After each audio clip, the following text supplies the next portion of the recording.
is acting up a bit, and your constant shouting at me isn't helping it any. I don't need to pay you to tell me my heart is acting up. What I want to know is, how much time have I got? Well, that's difficult to say.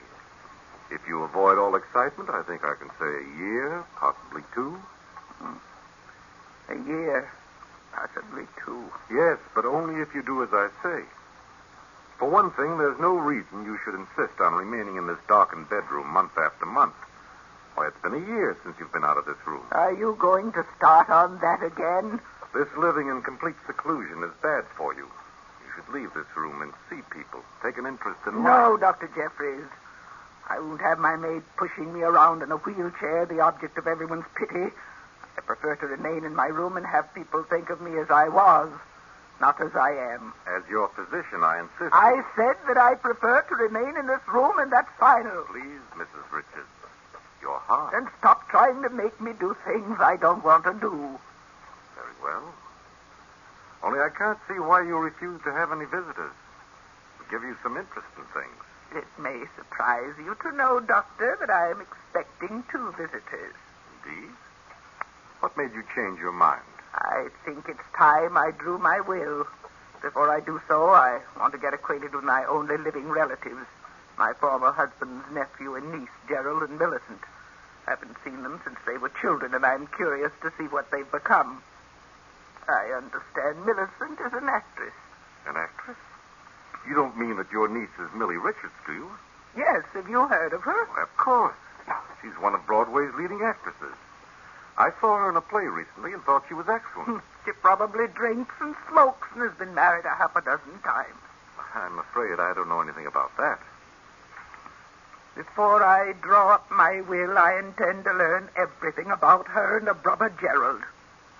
He's 22 and probably never worked a day in his life. Aren't you being unfair, judging them before you've even seen them? Oh, perhaps. But I'll give them both every opportunity to prove they're worthy of the Richards fortune. They said they'd be here in time for lunch. They should be on their way now.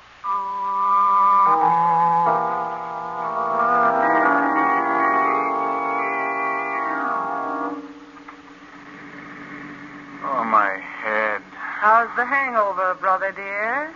Painful, I hope? Millie, what am I doing in your car? Where are we going? Have you forgotten, darling? This is the day we were invited to visit Aunt Martha. You remember Aunt Martha? She's the one with all that money. Save it, will you? I'm in no mood for your witticism. Well, considering I spent half of last night looking for you under nightclub tables, you might be a little more grateful. I can recall doing as much for you. Where are we, anyway? About 20 miles from Aunt Martha's. Oh, my head. What a night. Yes, wasn't it, darling? Everywhere I went looking for you, they gave me IOUs you'd left behind. Exactly how much do you owe around town? 3 months ago, it was $11,000. That means you probably owe twice as much by now. Look, Millie, you've got to help me. If I don't clear up my debt soon, I'll be in real trouble. And what exactly am I supposed to do? You've got to lend me enough money to hold off my creditors. Lend you money? Oh. You may not know it, Gerald, dear, but I'm in far deeper than you are. But you were getting $1,000 a week for playing the lead, and why not be happy? How could you be in debt? It's really very simple. I was getting $1,000 a week. I was spending $2,000. Oh, that makes everything just perfect. Both of us so deeply in debt, we probably won't dare go back to town. Perhaps after this visit to Aunt Martha, we'll be able to go back to town in different circumstances. What do you mean? Have you forgotten Aunt Martha has something like $4 million? So what? You think she'll lend us money to pay our debts after not even seeing us for 20 years? Gerald, you're a fool. Why do you suppose she invited us to visit her? Because she's getting along in years and she has decided to make her will. Naturally, before she does so, she wants to see what we, her only relatives, are like. Millie, do you really think she'll leave us some money? If we make the right impression, there's no reason she shouldn't leave us all of it. All we have to do is convince Aunt Martha we deserve it. And how are we going to do that? By showing her we are simple, lovable, and unspoiled. You remember the ingenue role I played in I Dream of Love? Yes, of course. You weren't half bad. Half bad. I was superb. The critics were mad about me. Brooks Archer said that in all his life... All right. You were superb. What about it? Well, I think I'll play that role for Aunt Martha. Just a simple, unsophisticated girl, unspoiled by success. Well, maybe you can get away with it, but you know I can't act. How am I supposed to behave? You just play the strong, silent type and leave all the talking to me. Well, I only hope you can sell the old lady on our charm. Darling, you are forgetting I am, quote, Broadway's leading younger actress, unquote. When the curtain rings down on my special performance for Aunt Martha, the Richards' money will be ours.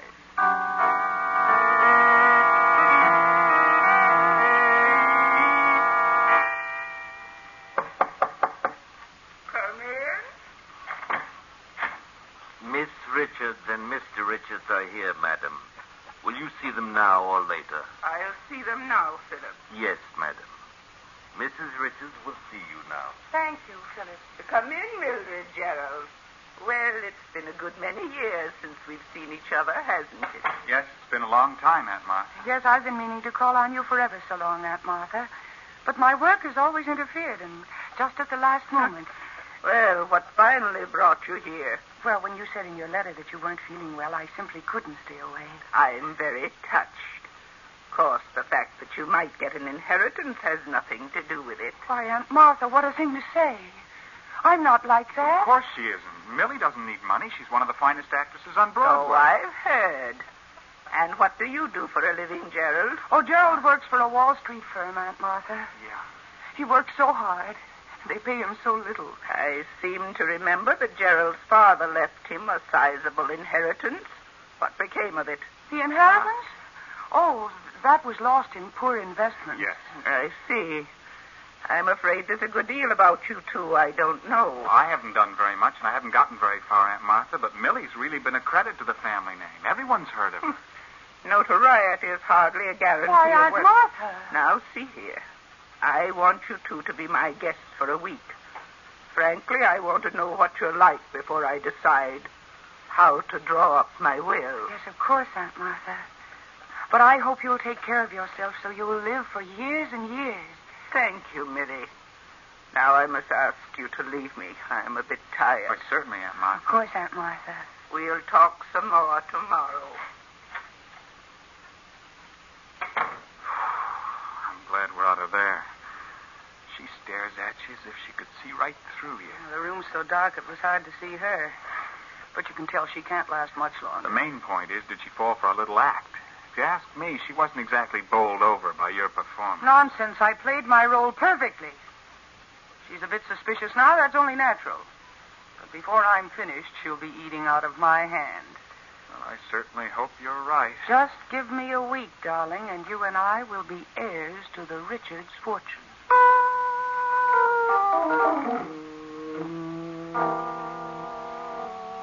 A week passed.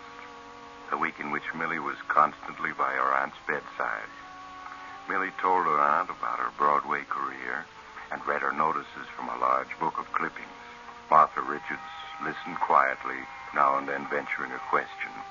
And Millie became more and more certain she'd won the old lady over. By the end of the week, she was quite sure that she'd convinced her aunt of her own simple, unspoiled character. But... Hello, Millie. Gerald, where have you been all night? I've looked every place for you. I spent the night in New York. You've been drinking.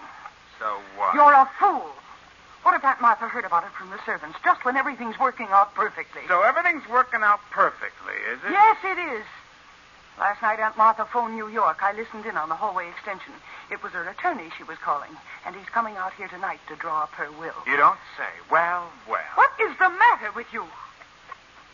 You're acting very oddly, Gerald. My dear Millie, it may interest you to know that the greatest performance of your career has gone for nothing. Why, what do you mean? You may be able to sweep a Broadway audience off its feet, but not Aunt Martha. Oh, I tell you, she believes in me completely. Oh, does she? While Aunt Martha was listening so devotedly to your every word, she had a private detective in New York at work investigating us. She had a private detective. Yes, dear sister. While making the rounds of the nightclubs last evening, I learned that quite a few questions have been asked about us this past week. So that's what she's been up to. Hiring a private detective to pry into our past. And you can guess what she'll do when she learns that I haven't any job and gambled my inheritance away. And what do you think she'll say when she hears you were named as correspondent in 3 divorce actions and were involved in the Wainwright scandal? I'd like to scratch her eyes out, playing with me like a cat with a mouse. Well, the game's up. We may as well go to our rooms and pack. And walk out on $4 million, I should say not. There's no use being stubborn about it. We gambled and we lost. Tonight the lawyer will be here, and she'll cut us off without a cent. There's nothing we can do about it. Well, I don't give up so easily. There must be something we can do. Well, what, for example? I don't know yet. Let me think.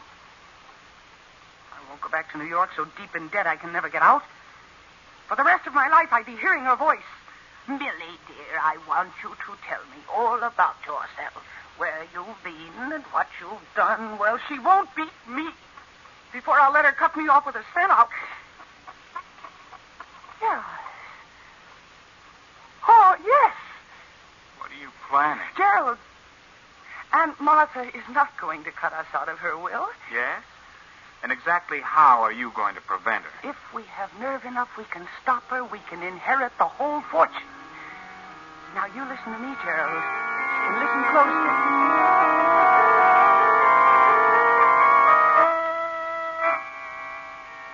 As Millie explained her idea to Gerald, his face whitened.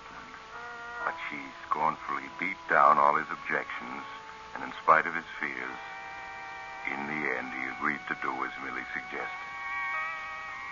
Then in the hours that followed, Millie locked herself in her room and practiced her aunt's signature and her aunt's voice until she was satisfied she could imitate both perfectly.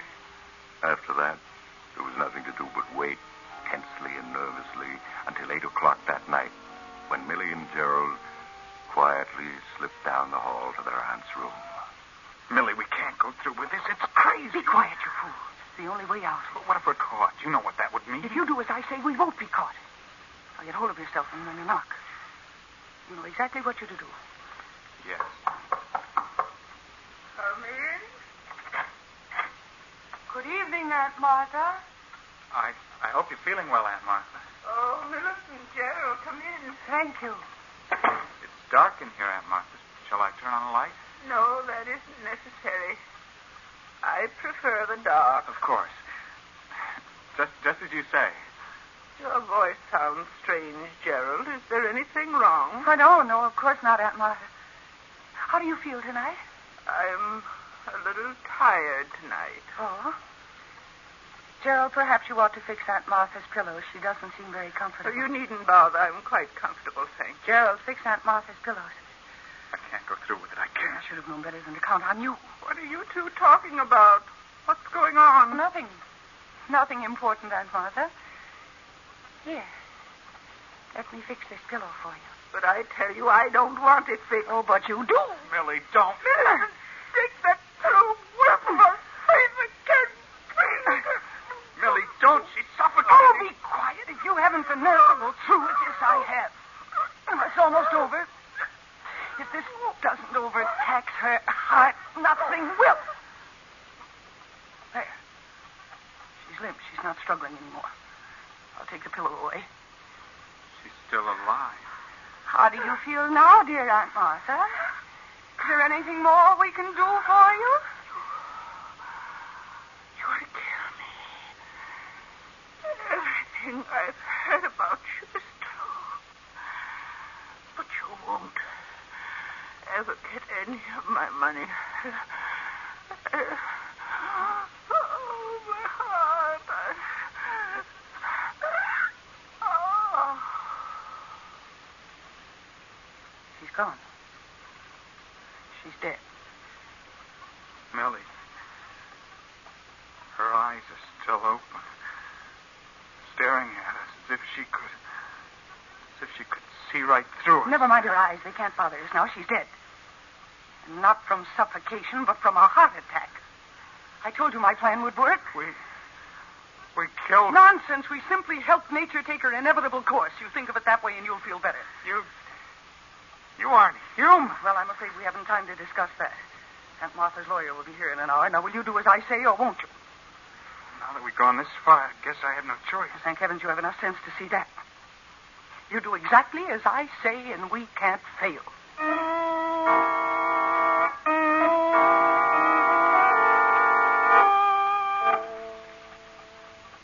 Millie, the car just stopped in front of the house. It must be that lawyer, Jordan. Now, certainly is punctual. Are you ready for him? No. I need a little more shading under the eyes. Millie, hurry. You'll be here in a minute. I've never been late for a curtain yet, and I won't be late for this one. There. Now, you help me on with Aunt Martha's bed jacket. All right, here you are. There. No. How do I look? You look exactly like Aunt Martha. If I didn't know her body was in that closet, I'd swear you were. In the dim light of this room, no one can help but think I'm Aunt Martha. Yes, but what about your voice and the things you'll have to know? I have been practicing, Gerald. Listen to this. As mistress of this house, I answer only those questions I wish to answer, and I assure you I shall not be tripped up. There. How does that convince you I can play the starring role of Aunt Martha? Yes, I'm convinced. Millie, quick, get in bed. I hear someone coming. All right. Now, please stop shaking. I tell you, we can't fail. I shall give the greatest performance of my career. Come in. Good evening, Miss Richards. Good evening, Mr. Jordan. Please come in. Thank you. Hope you're feeling well. I'm 67 and I feel 87. Well, I'm sorry to hear that. I don't think, Mr. Jordan, you've ever met my nephew, Gerald Richards. Hello, Mr. Jordan. How do you do?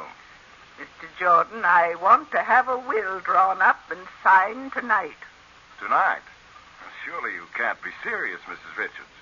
Vast holdings like yours require a will that will take days to draw up properly. All I want is a simple will dividing my entire estate equally between my nephew Gerald and my niece Millicent. But, Mrs. Richards... I'll be frank with you, Mr. Jordan. I have a premonition that there is no time to wait for an involved will. I see. I've been feeling worse than I've admitted to Dr. Jeffries. Quite possibly I won't be here tomorrow to sign a will. I surely hope you're exaggerating, Miss Richards. If I am, we can draw a new will later. Tonight I won't rest easy until I know that my wishes have been put into writing. Very well, Mrs. Richards. If you'll excuse me for a moment, I left my secretary downstairs until I'd seen you. I'll just step out and tell her what you want. She'll draw up the papers in a very short time. Thank you, Mr. Jordan. I won't be long. Well, Gerald, you feel better now? You fooled him, Millie. He's completely taken in. As soon as the will is signed, I'll get rid of him.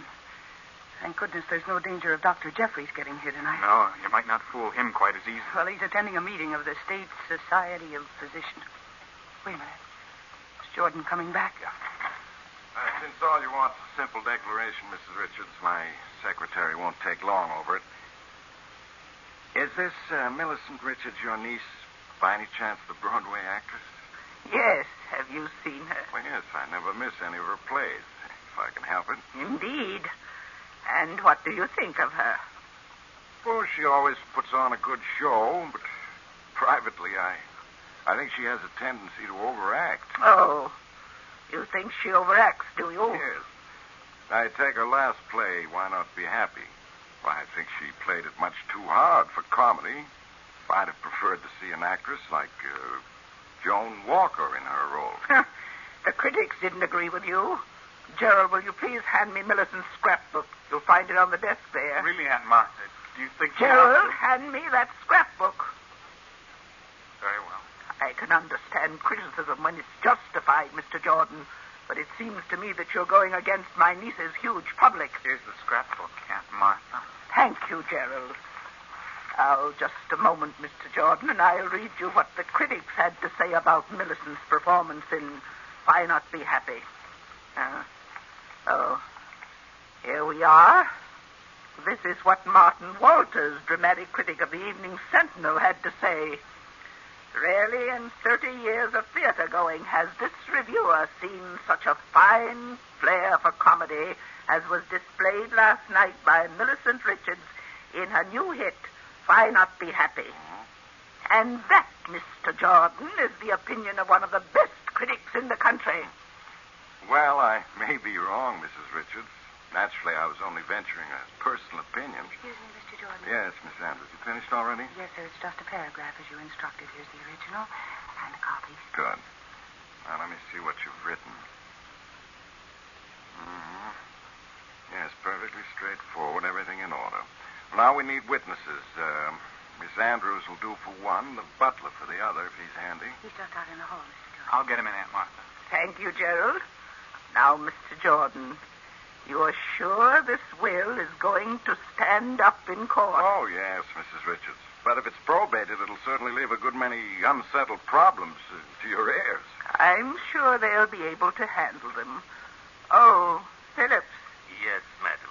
I want you to witness my will. Certainly, madam. Give me the will, Mr. Jordan, and the pen. Now, Thank you. Now, I sign here. right at the bottom, Mrs. Richards.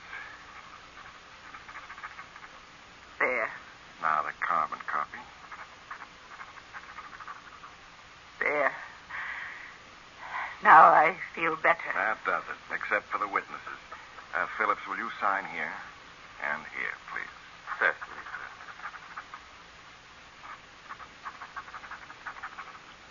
There, sir. Now you, Miss Andrews. Right, Mr. Jordan.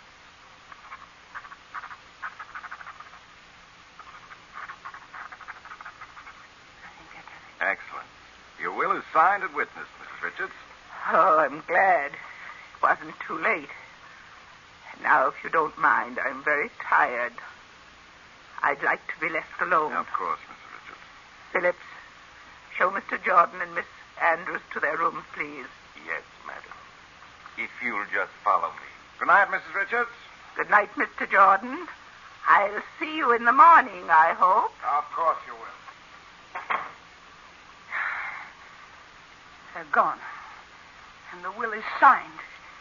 See, I told you it would work. So far, but we aren't through this thing yet. Oh, don't be a fool. The money is as good as ours.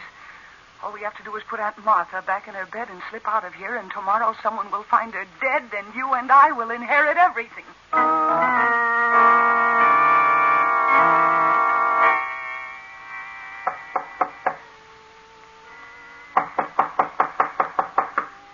Mrs. Richards. Mrs. Richards, Dr. Jeffries is here. Mrs. Richards, excuse me, but... Dr. Jeffries. Dr. Jeffries, come quick.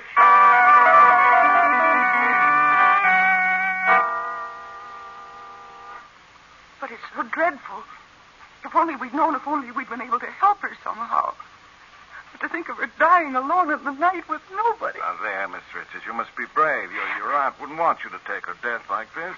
You're very kind, Mr. Jordan. She said only last night that she had a premonition she might not live much longer. That she felt worse than she admitted to you, Dr. Jeffries. That's quite possible. She hated to seem ill or in any way not her old self. She didn't suffer, did she, Doctor? No, I'm sure it was all over very quickly. Her heart just gave out. She must have died shortly after you left her. For she's been dead about 10 hours. No, I really didn't take her seriously when she spoke of not living through the night. She seemed so strong when we were talking, as if she'd grown younger. And she and I were arguing. It was quite like old times. You and Mrs. Richards had an argument last night? Well, not an argument, really. They were just discussing my sister's ability as an actress, Doctor. Yes, Doctor, that's all it was. I hope you won't mind, Miss Richards, but I told your aunt I thought you overacted your roles. Oh, of course I don't mind. But what did she say to that? Oh, she almost hit the ceiling when I criticized you. She claimed you were the finest actress in the country. Aunt Martha always was a dear. Strange that she should have said that, considering she never saw Miss Richards perform. Well, maybe she hadn't, but she opened a book of clippings about Miss Richards and read to me what one of the critics said about her niece. She did? She read you the review? Are you sure? Of course I'm sure. I see.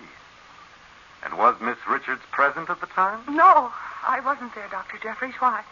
Because I think, Miss Richards, that Mr. Jordan's criticism was justified. You do overplay your roles. I beg your pardon. I never overplayed a role in my life. I'm afraid that you have. You overplayed your biggest role last night. Last night? What do you mean? Your Aunt Martha was an extremely proud woman, Miss Richards. She couldn't stand to be pitied. Just a year ago, she became quite blind. Aunt Martha was blind? What are you saying? Her eyes were... Yes, they seemed very bright and penetrating, but they were sightless. No one outside this house knew the truth. Mrs. Richards refused to leave her room, kept the lights turned down low, saw almost no one. Thus she kept her secret. Oh, but if Mrs. Richards was blind, how could she have read me that notice last night? She didn't, Mr. Jordan. She did. An egomaniac actress, disguised as Mrs. Richards, read her own notice to you, then forged Mrs. Richards' signature to a false will. Isn't that so, Miss Richards? Go on, tell him, Millie. You were so clever. The greatest actress in the world. Nothing could go wrong. You had everything worked out to the smallest detail. Oh, be quiet, you fool. No court in the world will believe them. I'll give a performance that will sweep a jury off its feet. They'll never convict me, do you hear? Never.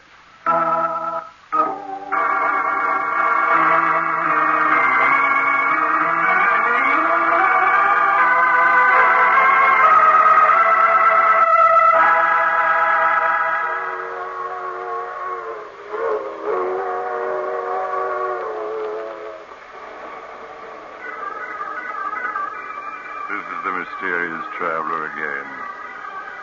What happened to Millie and Gerald? Oh, didn't you hear? They're both playing in a long run now.